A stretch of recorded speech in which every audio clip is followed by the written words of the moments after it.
प्रसंग चल रहा था। देवाधिदेव महादेव आदि गुरु भगवान शंकर का अपमान किया दक्ष ने। जब ये प्रजापति पद में हुए तो सभा हुई। उस सभा में सब महान जन पधारे, भगवान श्री हरि नहीं आए थे। सभा में जब कोई बड़ा सम्माननीय पद या कोई बड़ा महापुरुष पधारे तो खड़ा हो जाना चाहिए, हाथ जोड़कर, ऐसी मर्यादा है। सब खड़े हो गए, देवता, अग्नि, देवराज, इंद्र और सब लोकपाल, सब। दो नहीं खड़े हुए, भगवान महादेव और ब्रह्मा जी। ब्रह्मा जी पर दृष्टि गई तो दक्ष ने हाथ जोड़कर प्रणाम किया, क्योंकि प्रजापतियों के परमपति परमेष्ठी पद पर विराजमान जगत के पिता हैं। जब दृष्टि महादेव जी पर गई तो उनको बड़ा गुस्सा आया कि हमारा दामाद है, पुत्र के समान है, पर उठकर ना तो अभ्यर्थना वंदना ही की, ना वचन से कुछ बोले, बस कड़ुआ ही कड़ुआ बोलते रहे। पीछे आपने प्रसंग में सुना। जब महादेव जी ने देखा बहुत इधर उधर दोनों तरफ से शाप हो रहा है, तो खिन्न होकर के चल दिए। किंचित उद्विग्न मना ईशानुगाह, अपने परिकर के साथ उद्विग्न होकर कि व्यर्थ का क्यों दक्ष ने इतना बड़ा शाप दे दिया, इधर से नंदिकेश्वर ने शाप दिया, व्यर्थ में। बहुत काल व्यतीत हो गया।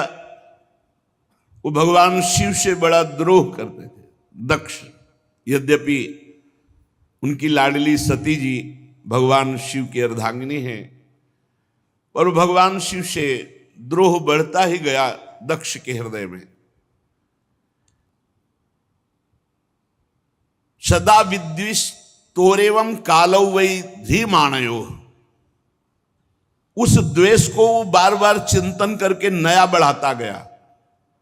यही अविवेक है। विवेक का कार्य है तत्काल द्वेष का नाश करके, जो आपसे ना बोले, जो आपसे झगड़ा करे, जो आपसे द्वेष करे, उससे भी द्वेष का नाश करने के लिए नम्रतापूर्वक व्यवहार करो, तत्काल नष्ट हो जाएगा द्वेष। पर वो बहुत समय तक द्वेष करता रहा। जब कोई महापुरुष से द्वेष करे और उसकी उन्नति हो तो जान लेना ये उन्नति नहीं है, ये उसको ऊपर चढ़ाकर पटकने के लिए व्यवस्था की गई। उसी समय ब्रह्मा जी ने प्रजापति तो पहले ही बना दिया था, प्रजापतियों का अधिपति बना दिया। प्रजापति नाम सर्वेशा माधिपत्य स्मयो भवत, और बढ़ा दिया, समस्त प्रजापतियों का अधिपति।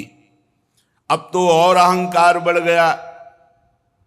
भगवान शंकर को नीचा दिखाने के लिए ब्रह्म ऋषियों को निमंत्रण दिया और वाजपेय यज्ञ किया, बिल्कुल शिव का भाग नहीं दिया। फिर बृहस्पति शव नामक बहुत बड़ा यज्ञ है ये। जब इस यज्ञ को अनुष्ठान में बड़े बड़े ऋषियों को निमंत्रण, सब भगवत स्वरूपों को निमंत्रण, लेकिन भगवान शंकर के यहां कोई निमंत्रण नहीं, यज्ञ में कोई भाग नहीं। यज्ञ उत्सव में सभी ब्रह्म ऋषि, देव ऋषि, पितर, देवता आदि अपनी अपनी पत्नियों के साथ पधारे। सबका विधिवत स्वागत किया दक्ष ने। खास बात यहां थी कि जो और बहनें थी सती जी की, तो कैलाश के ऊपर ही से विमान से चर्चा करते हुए जा रही थी। बड़ा निमंत्रण दिया है पिताश्री ने, बहुत आदर पूर्वक ऐसा। दक्ष कुमारी सती जी ने ये सुना। सती बिलोके व्योम विमाना, जात चले सुंदर विधि नाना। महाराज, कोई यज्ञोत्सव हो रहा है, हमें लगता है हमारे पिताजी का। क्या ये जो हमने सुना सही है भगवान शिव से? पूछ्यो तब शिव कहो बखानी, पिता यज्ञ सुनी कछु हर्षानी। भगवान शिव ने कहा सत्य है, तुम्हारे पिता इस समय बड़े पद पे हैं, बहुत बड़ा यज्ञ कर रहे हैं, और ये सब निमंत्रित देवांगनाएं, देवता, तुम्हारी बहनें, ये सब जा रही हैं।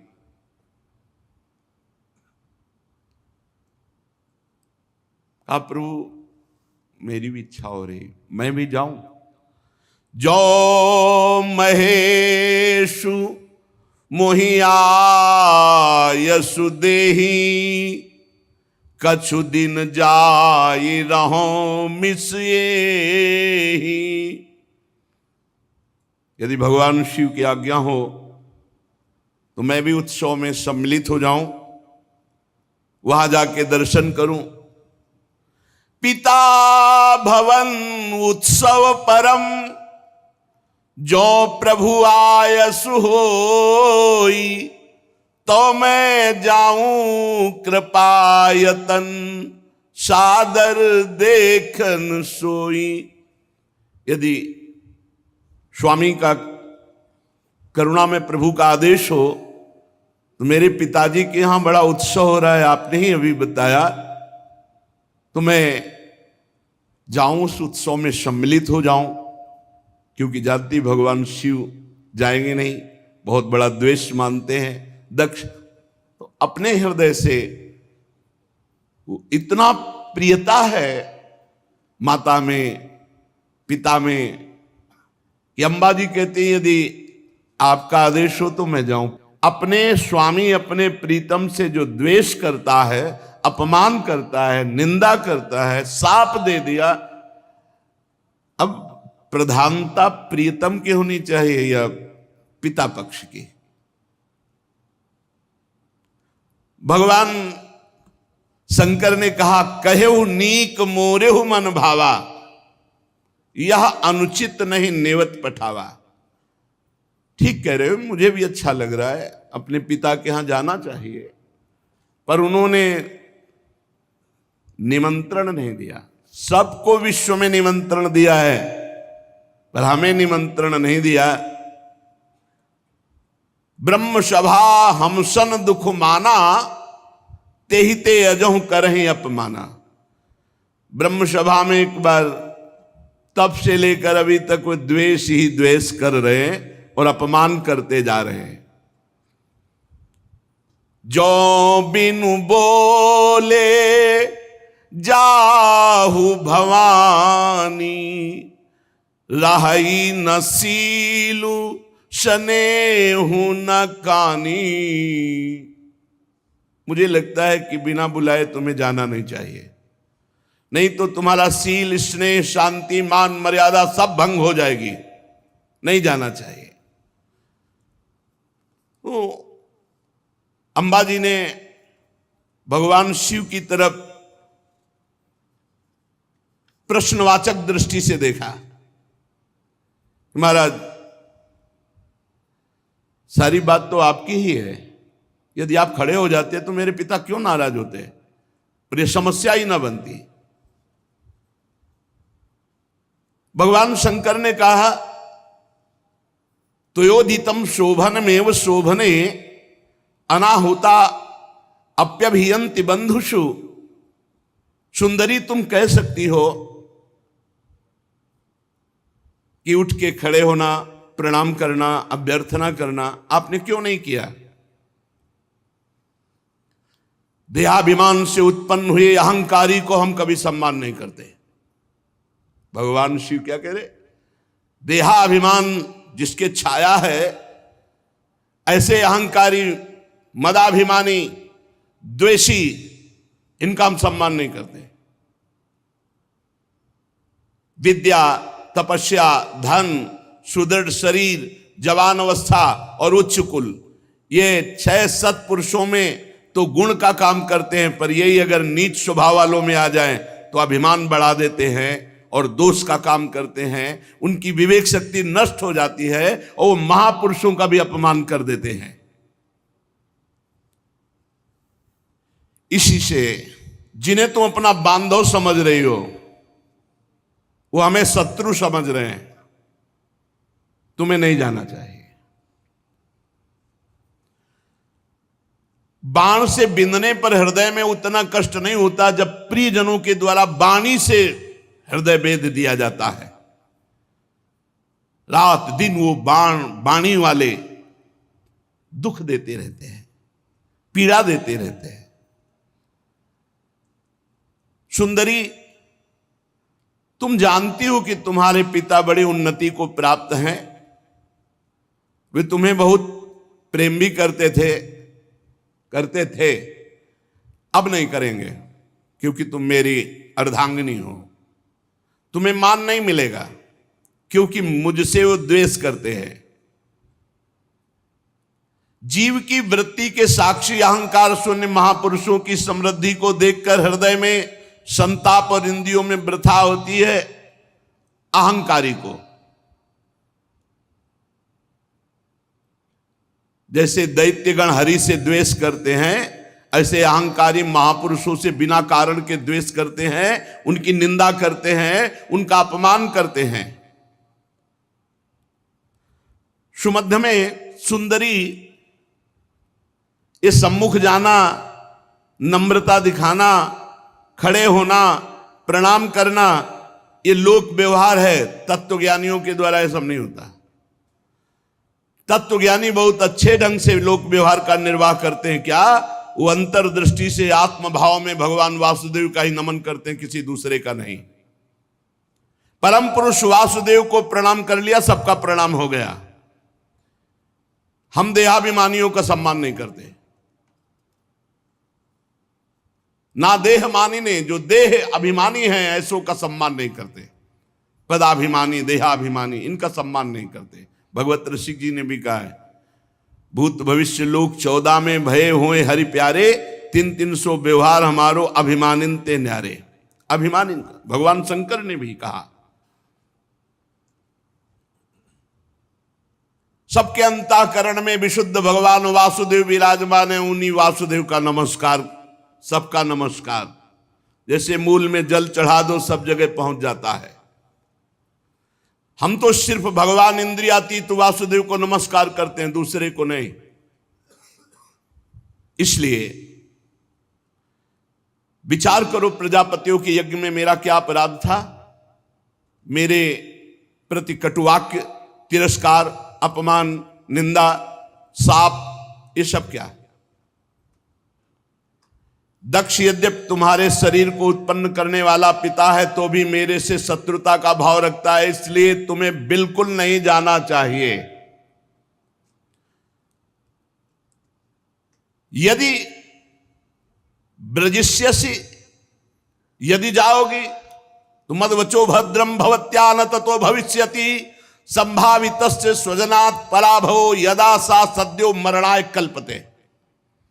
यदि मेरी बात मान लो करके तुम नहीं जाती हो तो परा मंगल होगा, और अगर मेरी बात की अवहेलना कर दी और तुम चली जाती हो तो इतना ध्यान रखो, प्रतिष्ठित व्यक्ति का जब अपने प्रियजनों के द्वारा अपमान होता है तो उसका एक ही निर्णय निकलता है, मृत्यु।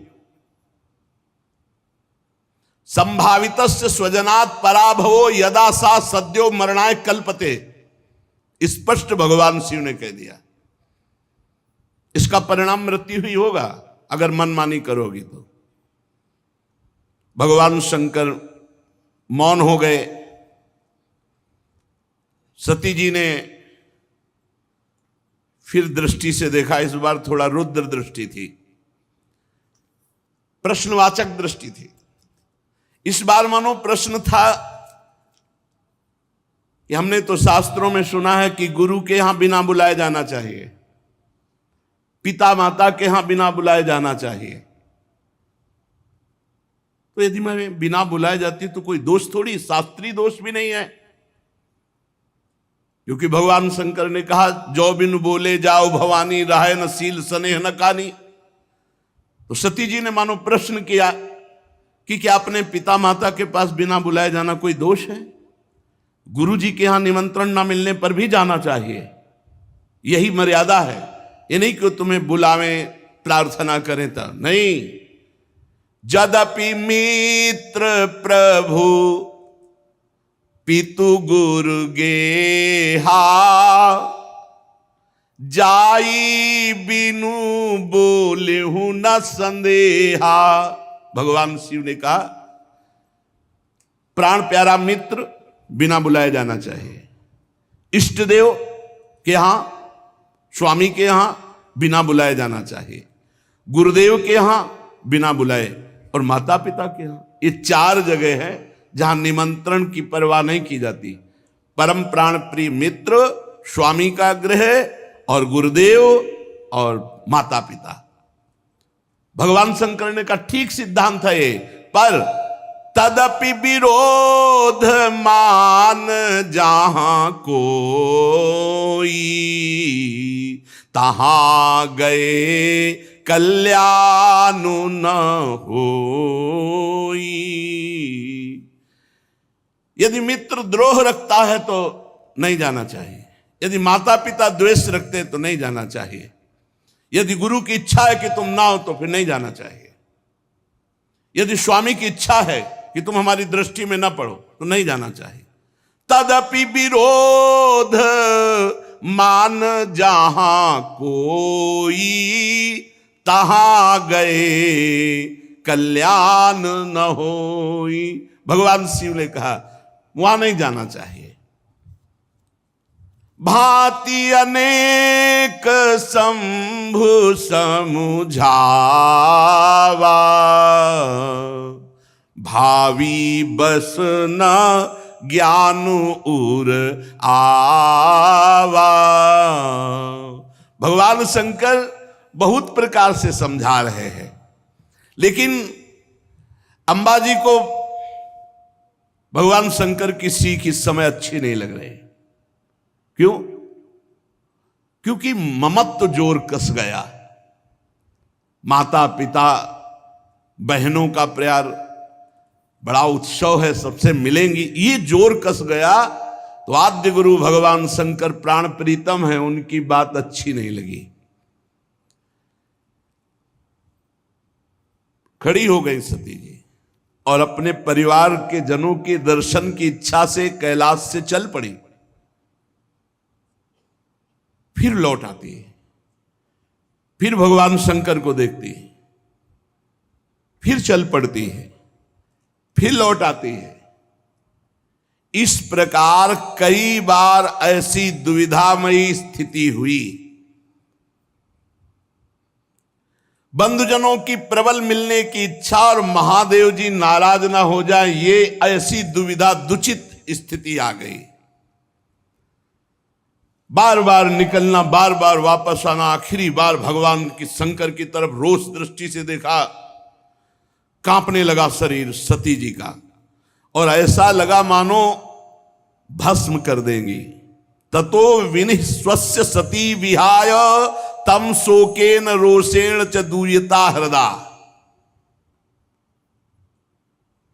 शोक क्रोध चित्त को बेचैन कर दिया और भगवान शंकर की तरफ रुद्र दृष्टि से देखा। आखिरकार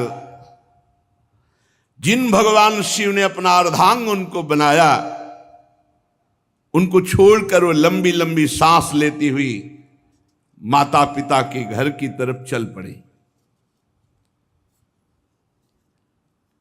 जब देखा महादेव जी ने कि अब सती जी तो रुकेंगे ही नहीं, तो कई हजार रुद्रगणों को आदेश किया और अपने निजी वाहन वृषभराज नंदकेश्वर को आदेश किया, जाओ तुरंत जाओ। हजारों भगवान शिव के पार्षद माता जी से विनय की कि वाहन पर विराजमान हो। अपने वाहन पर नहीं माता जी जा रही, भगवान शिव के वाहन नंदकेश्वर वृषभराज पर विराजमान हुई। मैना पक्षी गेंद दर्पण जितना सामग्री श्रृंगार की, श्वेत छत्र चंवर माला राजचिन्ह दुंदुभी शंख बांसुरी और हजारों की संख्या में शिव पार्षद आसपास से ये भगवान शिव ने अपनी तरफ से। माता जी आखिरी बार तो बहुत रुद्र दृष्टि देख करके गई। अब जब सेवकों के साथ यज्ञशाला में प्रवेश किया तो वहां ब्राह्मण लोग वेद ध्वनि उच्च स्वर से होड़ लगी हुई थी। देखा स्वर्ण डाब चर्म आदि के जो मिट्टी काठ आदि के पात्र अलग अलग, सब देवताओं का भाग, सबकी व्यवस्था, लेकिन पूरी यज्ञ में कहीं भी भगवान शंकर का कोई स्थान नहीं, कोई भाग नहीं। सती जी को जे ही दक्ष ने देखा तो बड़े क्रोध दृष्टि से देखा और कोई आदर नहीं, कोई बातचीत नहीं। सती जी ने देखा, अरे मेरे प्रीतम का कहीं यज्ञ में कोई भाग नहीं और ये पिता होकर मेरे साथ ऐसा बर्ताव। बहनें जो बड़ी मुस्कुराती हुई एक उपहास जनित ऐसे, निमंत्रण तो गया होगा आपके पास। सती जी के हमारे पास, हमारे लिए तो वाहन भी गया था, व्यवस्था भी गई थी। अच्छा भले आ गए, उपहास। केवल एकमात्र सती जी की माता उस सहृदय प्रेम से मिली। सादर भले ही मिली एक माता, भगिनी मिली बहुत मुस्काता। दक्षिण कछु पूछी कुशलाता, सती बिलो की जरे सब गाता। सती जाई देख्यू जब जागा, कतहु न दीख शंभु कर भागा। तब चित चढ़े जो शंकर कहेऊ, प्रभु अपमान समुझी उर दहेऊ। सती जी ने देखा कि बहनें मुस्कुरा करके मिल रही हैं, पिता तो देखते ही जल गया और भगवान शंकर का कहीं कोई भाग नहीं। बहुत क्रोध आया, मानो संपूर्ण लोकों को अंबा भस्म कर देंगी। दक्ष की तरफ देखकर कहा, कर्म मार्ग के अभ्यास में घमंडी शिव जी से द्वेष करता है। तब तक मर्यादा रहती जब तक इष्ट पर प्रहार न हो। अगर इष्ट के संबंध पर प्रहार हो तो जैसे पिताश्री कह के बात करने वाले प्रहलाद जी ने दैत्यराज कह के बात किया, ऐसे का कर्म मार्ग के अभ्यास में लगा हुआ घमंडी तो भगवान शिव से दोह करता है। लड़खड़ा रही थी क्रोध में वाणी अंबा जी की, तू पिता है क्या? तू जानता है भगवान शंकर से बड़ा कोई सृष्टि में है? नायस्य लोके त्यतिसायनः प्रियस्तथा प्रियो देह भृताम प्रियात्मना तस्मिन् समस्तात्मनि मुक्त वैरिके रीते भवंतम कतमः प्रतीपयेत। तू जानता है जिनका न कोई प्रिय है ना प्रिय है, सदैव अपने आत्म स्वरूप में निमग्न रहते हैं, उनसे वैर किया तूने। सर्व कारण परमेश्वर भगवान शिव से तेरे जैसा घमंडी और कौन हो सकता है जो वैर करे? ब्राह्मणों, तुम लोग दोष देख रहे हो फिर भी यज्ञ करा रहे हो। साधारण पुरुष ऐसा नहीं कर सकता।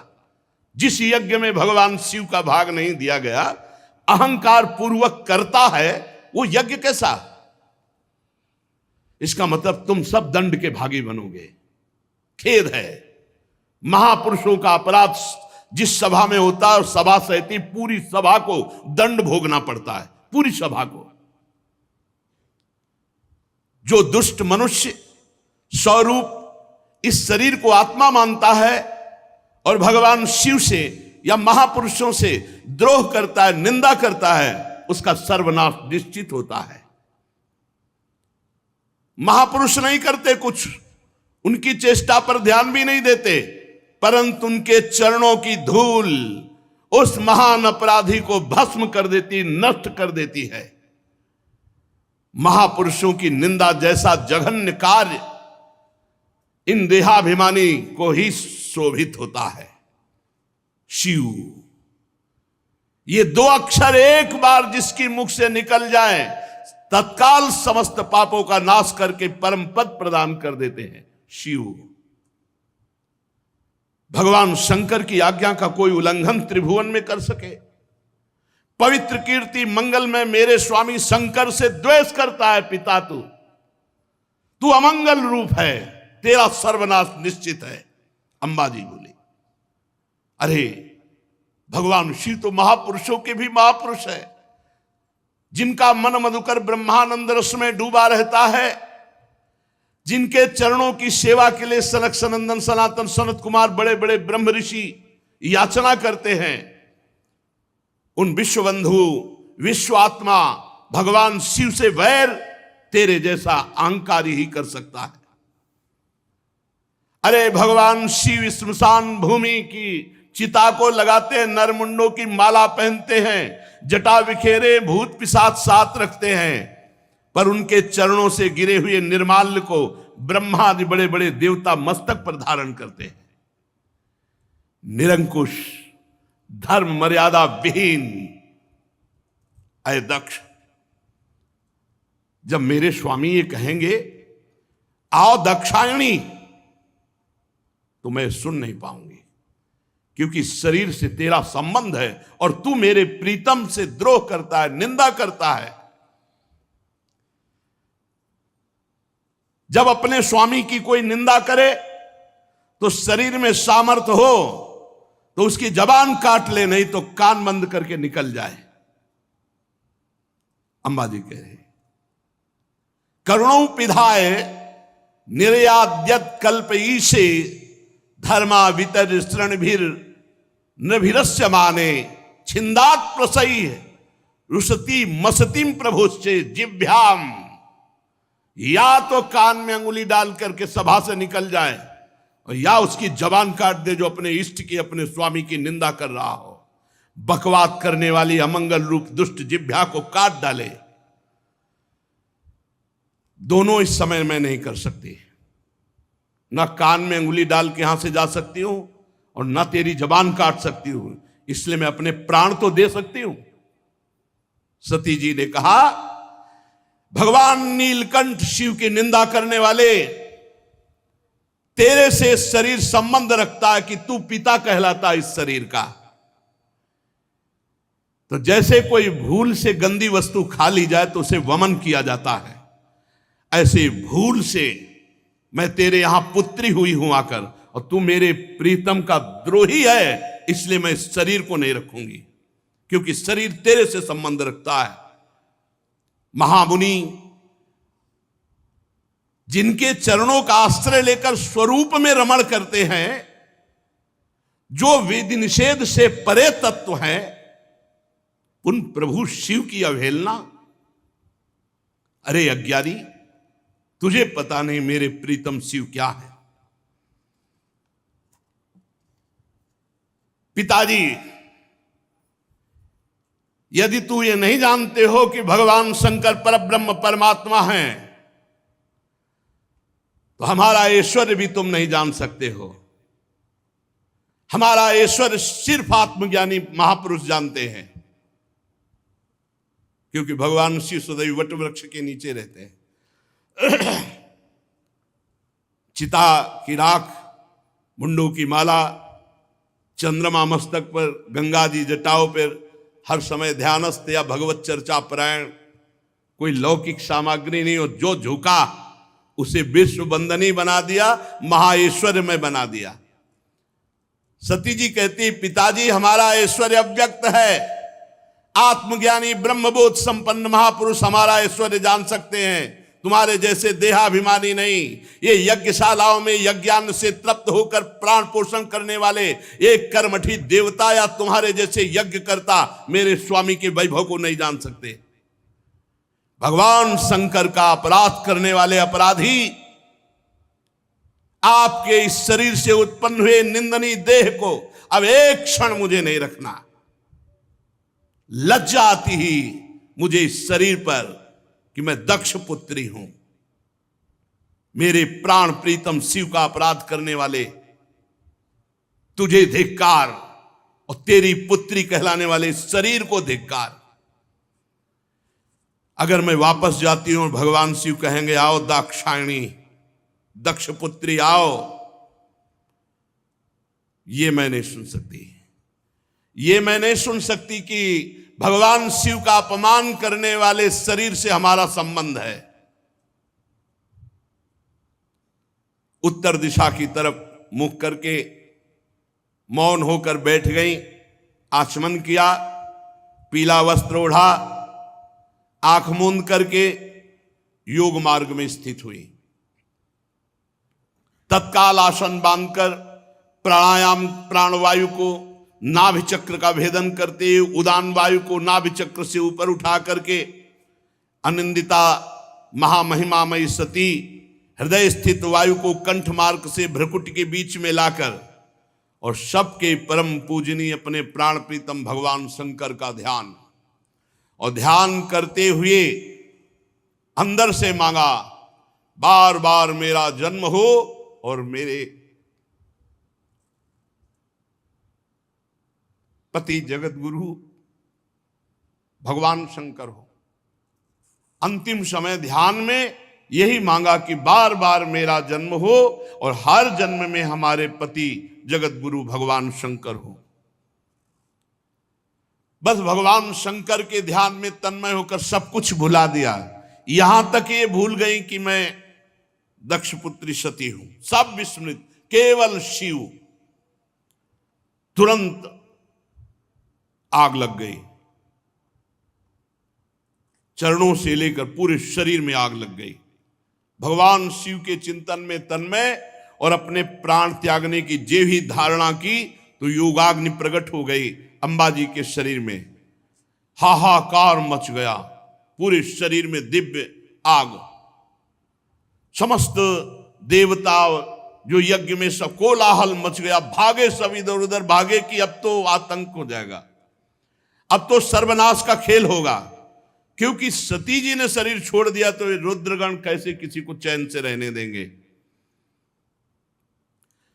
जो बड़े बड़े याज्ञिक थे उन्होंने कहा, अरे ये दक्ष के दुर्व्यवहार से कुपित होकर देवादिदेव महादेव की प्रिया सती ने अपने शरीर को त्याग दिया। अरे देखो, सारे चराचर के जीव इस दक्ष प्रजापति की संतान है, फिर भी एक कैसा दुष्ट है। अपनी पुत्री शुद्ध हृदया सती का आदर नहीं किया, भगवान शिव का ऐसा निरादर किया कि उसने प्राण त्याग दिया। बड़ी सब बातें होने लगी। अरे कम से कम जब शरीर छोड़ रही थी उस समय शंकर द्रोही रोक देता, लेकिन इसने तो बात ही नहीं की। जेव ही ये सूचना, यज्ञ मंडप के बाहर शिव पार्षद खड़े थे, शिव पार्षदों को सूचना मिली, हाहाकार मचा हुआ, सती जी ने अपने शरीर में योगाग्नि प्रकट कर ली। अब तो उठा उठा करके पटकने लगे जितने भगवान शिव पार्षद थे, जो मिले पंडित यजमान, जो भयंकर रुद्र लीला। महाराज सर्व समर्थ भृगु जी ने देखा यज्ञ में तो विघ्न डाल दिया, तो उन्होंने अपहृतम रक्ष इस मंत्र का उच्चारण करके जय स्वाहा दक्षिणाग्नि में आहुति दी, तो रिभु नाम के महान बलवान देवता प्रकट हुए तत्काल मंत्र के बल से, और बड़े तेजों में ब्रह्म तेज से संपन्न।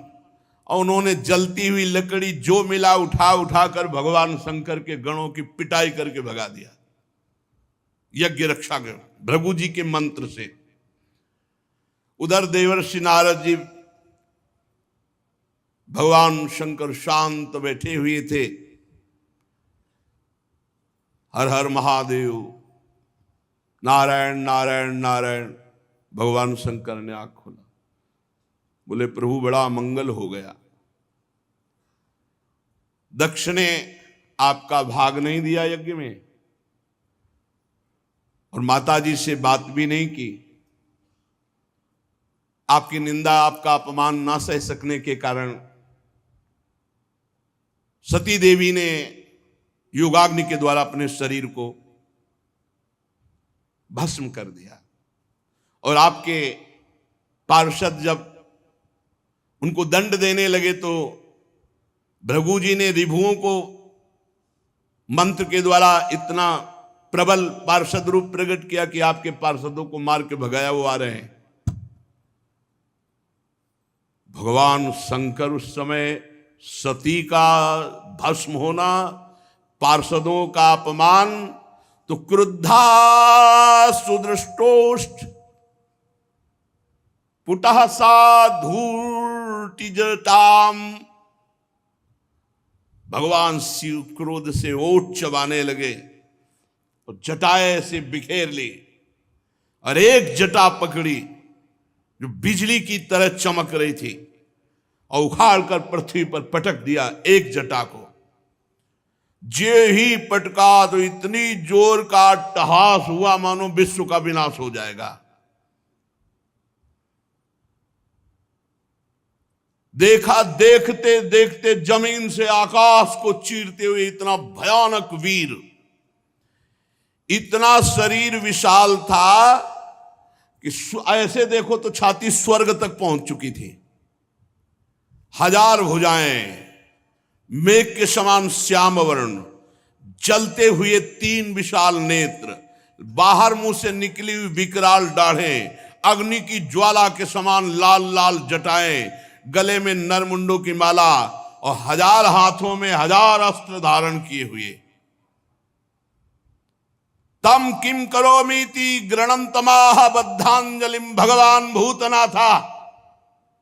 हाथ जोड़कर वो महावीर बोला, हे भूतनाथ, क्या आज्ञा है हमारे लिए। दक्षम सयज्ञम जहि मद भटानाम त्वम गणो रुद्र भटांश को मैं। भगवान शंकर ने कहा, जाओ दक्ष, उसके यज्ञ, पार्षद, यज्ञ करता सबको नष्ट कर दो। देवादिदेव भगवान शंकर जे भी ऐसी आज्ञा दी तो उस महावीर पार्षद का नाम वीरभद्र। भगवान शंकर के चरणों को स्पर्श करके, परिक्रमा करके चलने को जैसे ही अगला कदम रखा मानो भूकंप आ गया। इतना विशाल का शरीर, ऐसा मालूम होने लगा मानो भूकंप आ गया। बड़े वेग से कुछ ही क्षण में सिंहनाद दहाड़ करते हुए यज्ञ मंडप की तरफ। 1000 हाथों में और अस्त्र तो है, भगवान शंकर का विशेष त्रिशूल हाथ में लिए हुए, मानो त्रिशूल संसार का संहारकारी मृत्यु ही त्रिशूल रूप धारण किए हो। हजारों सेवक और पीछे चल रहे रुद्रगण, आगे वीरभद्र। वीरभद्र के पैरों की धमक से पृथ्वी हिल रही थी। ऋत्वज यज्ञशाला में जजमान सदस्य ब्रह्म ऋषि धमक से समझ गए कुछ गड़बड़ होने वाला। अट्टहास सुनाई दिया, धूल दिखाई दी, तो जो चतुर विद्वान ब्रह्म ऋषि थे तो उन्होंने कहा कि अभी निकल लो। जो कुछ समझदार थे तो लघु शंका के बहाने, और जो थे कि मैं मंत्र के द्वारा अब देवता प्रकट करूंगा फिर रुद्रगणों की, अब वो बात नहीं थी, क्योंकि ये और कोई नहीं, महाकाल स्वयं रूप धर के वीर रुद्र का। जब वो चल रहे थे तो ऐसा लग रहा था आंधी तूफान चल रहा है, इतनी धूल उड़ रही थी। जटाएं ऐसी चमक रही थी मानो बिजली चमक रही हो। अट्टहास, गर्जना। दक्ष पत्नी प्रसूति अन्य स्त्रियों से व्याकुल होकर कहने लगी कि अब सर्वनाश निश्चित है, क्योंकि सती का तिरस्कार हुआ, महादेव जी को पता चल गया। भगवान शिव के अनादर का परिणाम अभी सर्वनाश शुरू हो जाएगा, मुझे अनुभव हो रहा है। इतने ही में प्रलय काल उपस्थित जटाजूट बिखेरे हुए, शस्त्रास्त्रों से सुसज्जित और सामने तांडव करते हुए, और रुद्रगण और विशाल काय शरीर वीरभद्र मेघ गर्जना के अट्टहास से 10 दिशाएं कंपायमान कर दी। बार बार शिव शिव वीर रुद्र पुकारते हैं, मानो विधाता ने साक्षात काल की रचना की हो विनाश के लिए। जो महात्मा जन ब्रह्म ऋषि भाग नहीं पाए, वो एक दूसरे की तरफ दया की दृष्टि से देख रहे थे। कोई मंत्र है, उच्चारण करो, अब बचाओ। इसी समय दौड़ करके रुद्र सेवकों ने संपूर्ण यज्ञ मंडप को, जो लघु शंका के लिए निकल गए थे तो बड़े प्रवीण थे, घेर लिया और भगवान शिव के जो गण हैं, किसी का मुख मगरमच्छ जैसा, कोई भूरे रंग का, कोई बौना, कोई कैसे कैसे भगवान शिव के गण हैं। जितने वहां थे, किसी को मुख में डाला, किसी को मसला, किसी को काटा, किसी को मारा, वहां हाहाकार मचा। किसी ने यज्ञशाला के खंभों को तोड़ दिया, किसी ने यज्ञ के पश्चिम भाग को नष्ट कर दिया, किसी ने सभा मंडप को, किसी ने उत्तर भाग को, किसी ने यजमान गृह को, किसी ने पाकशाला को, किसी ने यज्ञ के पात्र जो देवताओं के भोग, लघुशंका का यज्ञ नष्ट हो, दक्ष नष्ट हो और संपूर्ण सभा को दंड मिले, ये भगवान शिव का आदेश है। जो अग्नियां घी से तृप्त लघुशंका, पेशाब, हर देवता को दंड मिल रहा है। यहां भगवान शिव का तांडव शुरू। रुजुर यज्ञ पात्राणि तथैकेगाग्नीन नाशयन कुंडेषु मूत्रयन केचित भिर्दुर्वेद मेखला। कोई यज्ञ कुंड में पेशाब कर रहा है, कोई वैदिक जो मंत्रों से मेखला सूत्रों से सुरक्षित रखा गया तोड़ दिया। कोई भी अग्नि वहां सुरक्षित नहीं थी जिसमें लघुशंका न की हो, सब बुझा दी। और जो बड़े बड़े ऋषि शुरुआत लिए थे, पकड़ पकड़ के दाढ़ी मार पिटाई दक्षगण। भगदड़ मच गई पूरी यज्ञशाला में। जो देवता भागे उठा के पटक दिया। मणिमान जी ने भृगु जी को, जो देवता विभू प्रकट किए थे, बांध लिया, उठा के पटक दिया और छाती में धर करके चरण उनकी दाढ़ी उखाड़ी। चंडीस ने पूखा को, जब वो साप दे रहे थे ना, देखते जो हंस रहे थे, और जब सती जी नाराज होके बोल रही थी तब हंस रहे थे, तो चंडीस ने पहला घूंसा मारा कि 32 उनके बाहर निकल आए। जो पूषा देवता थे, नंदीश्वर ने भग देवता को पकड़ा हो, आंख दिखा दिखा के दोनों आंखें फोड़ दी। और वीरभद्र ने प्रजापति दक्ष को ऐसे, जैसे बाज अपने पंजे में पकड़ लेता छोटे पक्षी को, ऐसे दक्ष प्रजापति को पकड़ा। भगवान शंकर के रुद्रों की जो सेना थी, भयंकर लीला शुरू हुई। बड़े बड़े देवता गिरा के मार पत्थर कुचल रहे हैं। जितने ऋत्वा सदस्य देवता जितने आए हुए निमंत्रण में थे, कोई ऐसा नहीं जिसको पीटा न हो, जिसके अंग भंग ना हो गए हो। भगदड़ मच गई पूरी, किसी को भागने नहीं दिया, आसपास से घेरे हुए। भृगु जी शुरुआ हाथ में लिए थे। वीरभद्र का बड़ी लंबी दाढ़ी उखाड़ ली गई। जो प्रजापति ऐसे मुछ ऐठे हुए सब बैठे थे, महादेव जी के पार्षदों ने मुछ उखाड़ ली, किसी की दाढ़ी उखाड़ ली, दांत तोड़ दिए, आंख फोड़ दिए। भारी देवादिदेव महादेव जी के पार्षद, इस समय न कोई मंत्र काम कर रहा है ब्रह्म ऋषियों का, न साप काम कर रहा है कि जाओ कुछ नहीं, जल लिए रहो हाथ में, कुछ नहीं। ये शिव प्रताप है।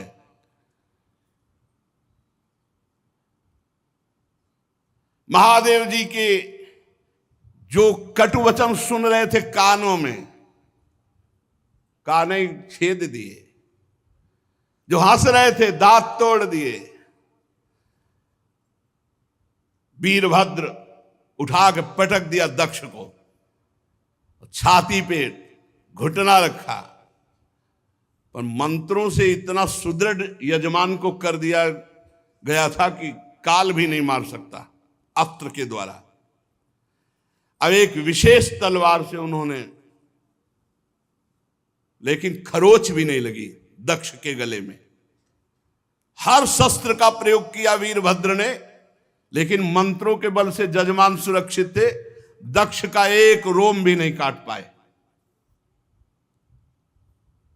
तब वीरभद्र ने कहा जरूरत ही नहीं अस्त्र की, धरालाद और पकड़ के खोपड़ी ऐसे ऐठ करके वैसे किसी अस्त्र से नहीं काट, ले तुम्हारे मंत्र काम। सब मंत्रों को ऐठ करके खोपड़ी और जो पूर्णाहुति जैसे होती है ऐसे यज्ञशाला में झोंक दिया दक्ष की खोपड़ी को। यजमान दक्ष का धड़ लेकर के यज्ञाग्नि में भूत प्रेत पिशाच तांडव कर रहे हैं यज्ञ में, हाहाकार मच गया।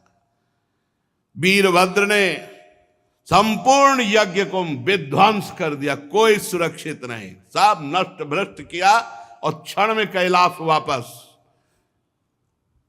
भगवान शिव को प्रणाम किया और कहा प्रभु जैसा आपने आज्ञा की थी वैसा ही हुआ। त्रिशूल पट्टिस गदा पर एक मुदगर आयुधों से छिन्न भिन्न होकर ऋत्वज सदस्य जजमान सब नष्ट भ्रष्ट कर दिए गए। अब उनमें जिनकी सांसें चल रही थी, अब ऐसे ऐसे महापुरुष थे, अंतर्ध्यान हुए, ब्रह्मा जी के पास पहुंचे, बोले प्रभु ऐसा ऐसा सब पूरा। दो नहीं गए थे इस यज्ञ में, न ब्रह्मा जी गए थे न भगवान हरि गए थे। ये पहले से जानते थे कि जहां शिव का अपमान होता है वहां सर्वनाश लीला होती है, इसलिए यज्ञ में नहीं गए थे, न ब्रह्मा जी न श्री हरि। जब जो बचे हुए देवता वो जाकर के वहां प्रार्थना की, सब अंग भंग। भगवान श्री हरि ने कहा परम तेजस्वी पुरुष का अगर कोई दोष भी बन जाए तो उसका अपराध नहीं करना चाहिए, फिर निर्दोष महापुरुष का अपराध करने पर तो सर्वनाश हो ही जाएगा। अगर वो तेजस्वी पुरुष है, अगर उससे कोई अपराध भी बन जाए तो उसके साथ अपराध के बदले में अपराध न करे, नहीं तो नाश हो जाएगा। फिर जो निर्दोष महापुरुष हैं उनकी निंदा उनका अपमान तो सर्वनाश कर ही देगा। और फिर तुम लोगों ने भगवान शंकर का अपमान, भगवान शंकर की निंदा, भगवान शंकर को भाग न देना। चलो अब जो हुआ सो हुआ, सब चलो भगवान शंकर के पैर पकड़ो। तुम लोग शुद्ध हृदय से यदि भगवान शंकर की प्रार्थना करोगे तो बहुत जल्दी आशुतोष हैं, वो बहुत जल्दी प्रसन्न हो जाते हैं। दक्ष के दुर्वचन, दक्ष का अपमान, प्रिया सती का वियोग, इसलिए तुम यदि मंगल चाहते हो, दूसरा संकल्प ना बनने पावे, सब चलो भगवान शंकर के पैर पकड़ो, चल के क्षमा अपराध मांगो। अगर दूसरी बार कुपित हो गए तो लोकपालों के सहित लोक के लोक भस्म हो जाएंगे, किसी की ताकत नहीं कि बचा सके। भगवान ने ऐसा कहा। भगवान रुद्र परम स्वतंत्र हैं, उनकी सामर्थ्य को न तो कोई ऋषि मुनि जानता, न कोई देवता जानता है, न देवराज इंद्र जानते हैं, न यज्ञ स्वरूप और कोई, और यहां तक कि मैं स्वयं नहीं जानता हूं क्यों कितने सामर्थ्यशाली हैं। इसलिए एक ही उपाय है, चलो सब चरण पकड़ लो भगवान शंकर की।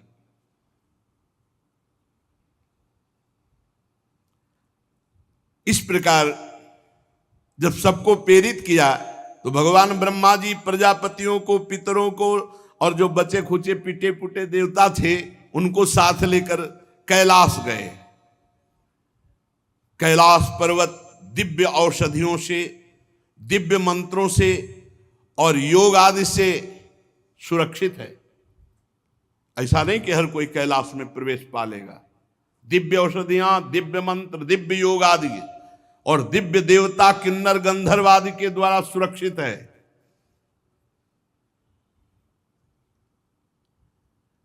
मणिमय शिखर कैलाश पर्वत के विभिन्न दिव्य धातुओं से युक्त है। बड़े निर्मल झरने बह रहे हैं। बहुत सुंदर विहार स्थली कैलाश पर्वत।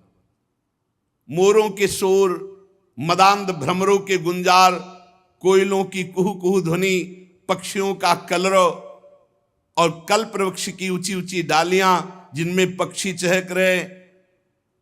बड़ा सुंदर कलकल ध्वनि झरनों की हो रही है। मंदार, पारिजात, सरल, तमाल, साल, ताड़, कचनार, असन, अर्जुन, इनके बड़े बड़े वृक्ष हैं। आम, कदम्ब, नीप, नाग, पुन्नाग, चंपा, गुलाब, अशोक, मौलसिरी, कुंद, कुर्बक, सुनहले शतपत्र कमल, इलायची, मालती की मनोहर लताएं, कुब्जक, मोगरा, माधवी की बेलें, ये बहुत सुंदर, ये सब देवता लोग देखते हुए जा रहे हैं। कटहल, गूलर, पीपल, पाकर, बड़, गूगल, भोज वृक्ष, औषधि जाति के पेड़, केले, नाना प्रकार के सुपारी, राजपूग, जामुन, खजूर, आमड़ा, आम, पियाल, महुआ, लिशौड़ा, ये बड़े बड़े वृक्ष। सरोवर सुंदर सुंदर जिनमें उत्पल, कलहार, शतपत्र, सहस्त्रपत्र के कमल खिले हुए हैं। झुंड के झुंड पक्षी वहां भ्रमण कर रहे हैं। हरिन, बानर, जंगली सुअर, सिंह, रीछ, शाही, नीलगाय, सरब, बाघ, कृष्ण मृग, भैंसे, करणांत, एक पद, अश्वमुख, भेड़िया, कस्तूरी मृग, ये सब झुंड के झुंड बनाकर, और देखा कि उसके चारों ओर नंदा नाम की दिव्य नदी, जिसमें केवल देवी सती ही स्नान करती थी।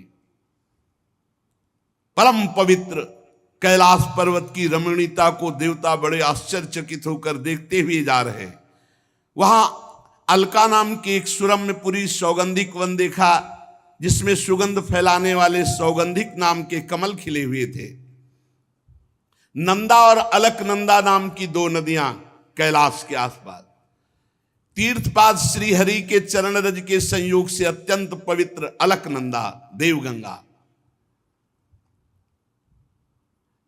अलकापुरी चांदी, सोने, बहुमूल्य मणियों, सैकड़ों विमानों से छाए। इसके बाद जैसे बिजली चमकती है, ऐसे तेजों में शिखर कैलाश के। कुबेर भगवान के सेवक शंकर जी के हैं। अलकापुरी कुबेर की राजधानी है। उसको छोड़कर जब आगे बढ़े तब देखा 100 योजन ऊंचा बट वृक्ष, 100 योजन ऊंचा, 100 योजन 400 कोस। सायोजन सतोत्सेधा पादो न विटपायतः। 100 योजन ऊंचा बट वृक्ष, 400 कोस ऊंचा, 75 योजन चारों तरफ डाले। 75 योजन, 75 योजन, 75 योजन, 75 योजन चारों तरफ। और हर ऋतु बट वृक्ष के नीचे, कहीं वर्षा ऋतु, कहीं शरद ऋतु, कहीं शिशिर ऋतु, हर ऋतु। ये भगवान शिव का बैठने का बट वृक्ष है। 100 योजन ऊंचा, 75 योजन की चारों तरफ डाले, और 6 ऋतुएं, और पूरे वट वृक्ष में एक भी घोंसला नहीं, एक भी पक्षी नहीं बैठेगा। भगवान शिव का ये वास स्थल, ये महायोगमय बट वृक्ष है। सब ब्रह्मा आदि देवताओं ने देखा भगवान शंकर विराजमान है, शांत स्वरूप, गौर वर्ण।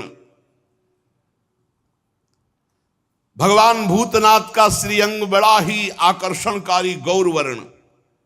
सनक सनंदन सनातन सनत कुमार और सिद्धगण और कुबेर और भी बड़े बड़े ब्रह्म ऋषि सब हाथ जोड़े बैठे हुए हैं। देवर्षि नारद सनातन ब्रह्म के विषय में कुछ प्रश्न किया है, उसका उत्तर भगवान शिव दे रहे हैं। भस्म, त्रिपुंड, जटा, मृगचर्म, मस्तक पर चंद्रकला धारण किए हुए बैठे हुए भगवान शिव। बड़ा सुंदर रूप है ये। जो स्वरूप इस समय बताया जा रहा है, कृतोरौ दक्षिणे सभ्यम पाद पद्मम च जानुजी, ये हमारे ध्यान का विषय था। बाहुम प्रकोष्ठे क्षमाला मासीनम तर्क मुद्रया, बायां चरण दायां चरण ऐसे हिलगा हुआ है, बायां चरण दाहिनी जांग पर है और बायां हाथ बाएं घुटने पर, यहां कलाई में रुद्राक्ष की माला और तर्क मुद्रा से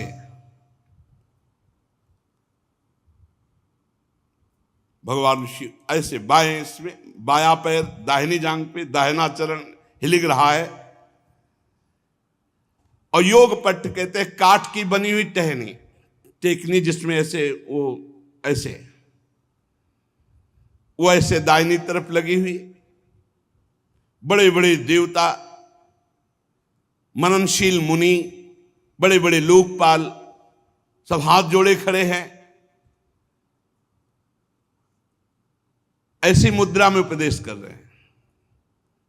यहां रुद्राक्ष की माला, ज्ञान मुद्रा, आशीष मुद्रा, अर्धनेत्र खुले हुए, बाएं चरण को दाहिनी जांग पर और दाहिना चरण हिलगा हुआ, वो ऐसा अद्भुत गौरवर्ण स्वरूप, यही ध्यान का विषय था।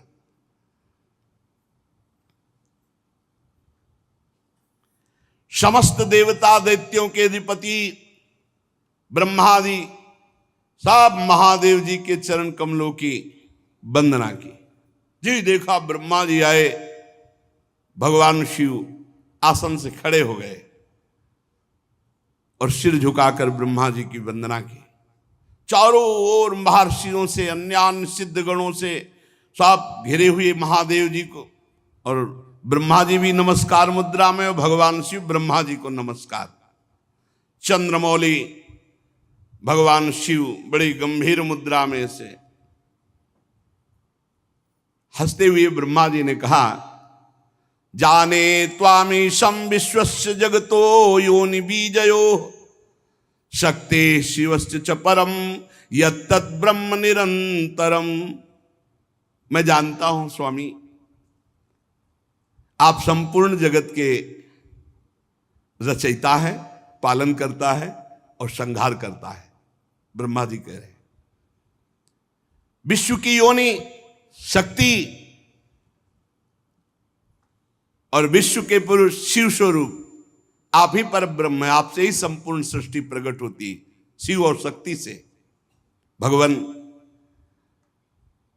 आप शिव शक्ति से संपूर्ण लीला करते हुए इस जगत को मकड़ी के जाले के समान प्रकट करते हैं, इसी पर खेलते हैं। आपकी ही बांधी हुई वर्णाश्रम धर्म की मर्यादा है। महामंगल में महेश्वर जो आपकी आराधना करते हैं, वो स्वर्ग चाहे तो स्वर्ग, मोक्ष चाहे तो मोक्ष, धन चाहे तो धन, जो चाहे आप प्रदान करते हैं। महानुभाव, हम सब आपको प्रणाम करते हैं, अपने आप को आपके चरणों में समर्पित करते हैं। प्रभु, ये पशु स्वभाव वाले लोगों की गलती पर आप क्रोध न कीजिए। प्रभु आप कृपा कीजिए। ये देहाभिमानी लोग, इनकी नीयत अच्छी नहीं होती। ये दूसरों की उन्नति देखकर रात दिन कूढ़ा करते हैं और बड़े मर्म भेदी अज्ञानी दुर्वचन बोलते रहते हैं। प्रभु आप जैसे महापुरुषों को इनको दंड देना उचित ही है, पर अब शांत हो जाइए। प्रभु ये अज्ञान के द्वारा मारे हुए हैं। देवाधिदेव भगवान आप प्रसन्न होइए। ब्रह्मा जी ने, समस्त देवताओं ने बड़ी प्रार्थना की। कहा प्रभु यदि आप प्रसन्न हैं तो भगत देवता के नेत्र फोड़ दिए गए, उनके नेत्र मिल जाएं। भृगु जी की दाढ़ी जम आवे, जिन जिन के दांत मुंह आंख सब तोड़े गए हैं, सब देवता सबके अंग ठीक हो जाएं। रुद्रदेव जो जहां घायल हुआ है, जो जहां मारा गया है, वो वहीं से जी जाए, उसके अंग जग जाएं। और प्रभु अब कृपा करो, जजमान भी जिंदा होना चाहिए, यज्ञ भी पूरी होनी चाहिए। महादेव जी ने कहा मैं किसी पर नाराज नहीं होता हूं। देखो भगवान शिव ने कहा मैं किसी पर नाराज नहीं होता हूं। इत्यजे नानुनीतेन भवेन परितुष्यता नाघम प्रजेश बाला नाम वर्णये नानुचिंतये, क्योंकि मैं जानता हूं देव मायाभिभूता नाम दंडस्तत्र धतो मया। ये अपराधी लोग अपने कर्म के परिणाम में खुद नष्ट हो जाते हैं, मैं नाराज नहीं होता हूं। मैं तो केवल ये सावधान करता हूं कि तुम्हारा कर्म ही दंड रूप भयंकर धारण करके तुम्हें नाश कर देगा। ये उनका कर्म ही था जो वीर रुद्र के रूप में गया और नाश कर दिया। चलो सबके अंग भंग जिनके हुए हैं सबके अंग नवीन जागृत हो जाएं। जागृत हो गए। भग देवता मित्र देवता भृगु जिसका जो जो कुछ नष्ट हुआ वो सबके पूषा के दांत नए नहीं लगेंगे। अब हलुआ का भोग लगेगा इनको, बहुत खिल्ली उड़ा रहे थे, इनके दांत नहीं आएंगे केवल, और सबके अंग आ जाएं। अब इनके पिसा हुआ भोग लगेगा। और दक्ष प्रजापति का सिर तो जल गया, बकरे का सर लगा दिया जाए, भगवान शिव ने कहा, और यज्ञ पूरी की जाए, और यज्ञ का आखिरी भाग मेरा, तो यज्ञ पूरी हो जाएगी। जिनकी भुजाएं टूट गई हैं याज्ञिकों में से, तो अश्विनी कुमार की भुजाओं से, भृगु जी की दाढ़ी भृगु जी जैसी नहीं जगेगी, बकरी जैसी जगेगी। याद तो रहेगा इनको। भगवान शंकर के वचन सुनकर ब्रह्मा जी बोले धन्य है धन्य है। अरे किसी तरह प्रसन्न तो हो गए। धन्य नहीं तो दोबारा तीसरा नेत्र खोल देते तो लोक और लोकपाल सब भस्म हो जाते। शिव है शिव, जो इनको जानते नहीं है उसे बोले भगवान शंकर अपने में आ जाए तो कोई है ही नहीं, कोई है नहीं, कोई नहीं है मगर अपने भोले हैं बस इतनी बात समझो। इसीलिए इनकी कृपा से ही सब कुछ प्राप्त होता है। हरि की प्रसन्नता, हरि की भक्ति, हरि का प्रेम। आप जानते हो राधा वल्लभ जी कौन है? इन्हीं की आत्मा है, इन्हीं से प्रकट हुए हैं, इन्हीं से प्रकट हुए। भगवान शिव है।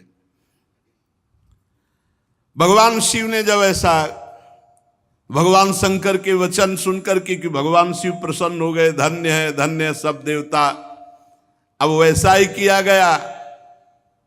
महादेव जी से कहा गया कि यज्ञशाला में पधारो, तो ब्रह्मा जी लेके गए महादेव जी को यज्ञशाला में। भगवान शंकर की दृष्टि पड़ते ही सब जीवित हो रहे हैं जितने मारे गए थे, और जैसा जैसा विधान किया वैसा सबके अंग। अब एक जो यज्ञ पशु बकरा, वो उसका सर दक्ष के गर्दन में जोड़ा गया। जे ही जोड़ा गया तो शिव दृष्टि पड़ते ही उठ गए।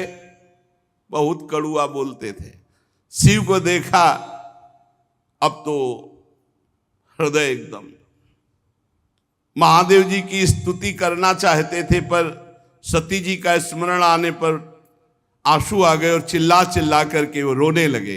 प्रेम विह्वल प्रजापति दक्ष जैसे तैसे अपने को रोका। अब बकरे की आवाज में क्या होता है स्तुति, बहुत जोर के बोलते थे। भगवान शंकर कुछ बोल ही नहीं पा रहे, तो भगवान शंकर ने सामर्थ्य दी।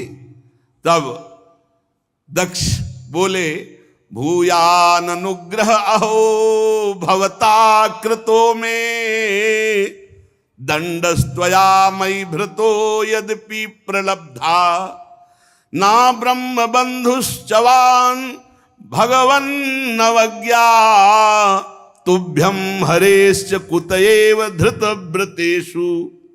भगवान मैंने अपराध किया है आपका, और आपने जो थोड़ी शिक्षा के लिए दंड दिया इसको मैं कृपा मानता हूं।